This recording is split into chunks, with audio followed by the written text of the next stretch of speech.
So, folks, I'd like to introduce you to Chris Verstock and Melody Chow, who are joining us from Taipei. Chris is an entrepreneur who is based in Taipei. They are famous for just exquisite industrial design, often in the gaming industry, but not exclusively. And this company is driven by having an innovation and learning culture. There are different levels of innovation, so I want to talk a little bit about that, and I show them here. You have incremental innovation, disruptive innovation, structural innovation, and radical innovation. Incremental innovation is really, the car industry is an excellent example of that. CRE8 gave a example of incremental innovation, disruptive innovation, structural innovation, but sadly enough, today I cannot show you an example of radical innovation.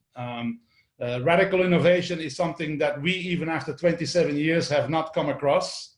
It happens. And the funny part is a little bit that 99.999% of our clients, when they come to CRE8, they think they want radical innovation because it sounds very exciting, right? If you look at the development process, most companies see it as a linear process. You do A, then B, then C. And while that is true in the development phase, it's the beginning of the project that they're very bad at. So actually the beginning of any innovation project is very messy. There's a lot of uncertainty. You got to think outside the box. You got to be very creative. And it's something that a lot of companies are not very comfortable around. I'm sure that some of you have heard that, oh, brainstorming does not work. And well, we disagree with that. It takes about a month to do a proper brainstorming.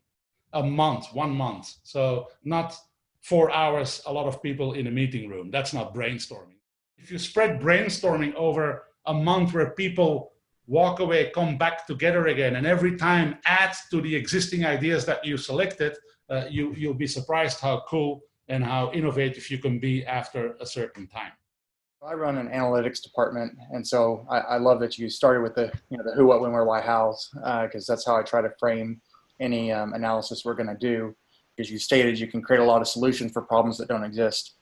Do you feel like there are some predefined questions you should ask, or do you like just a blank canvas? I think some very large or very wide scope or initial scope should be set. You need to have some parameters.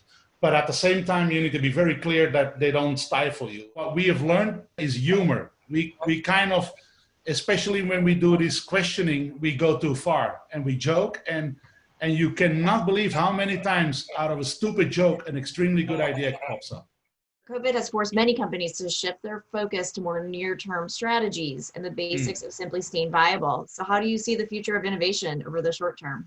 With every trouble, there is always a silver lining. There are opportunities that are arising. We see new product possibilities around the home, around medical, around homeschooling, working from home, and smart companies are looking into that. For instance, we are quite convinced that medical diagnosis is going to change substantially. So while we now go to the doctor for, oh, I feel a bit of a fever and a cold, there's going to be a group of products that are going to do that for you from home, and you don't need to go to the doctor physically anymore.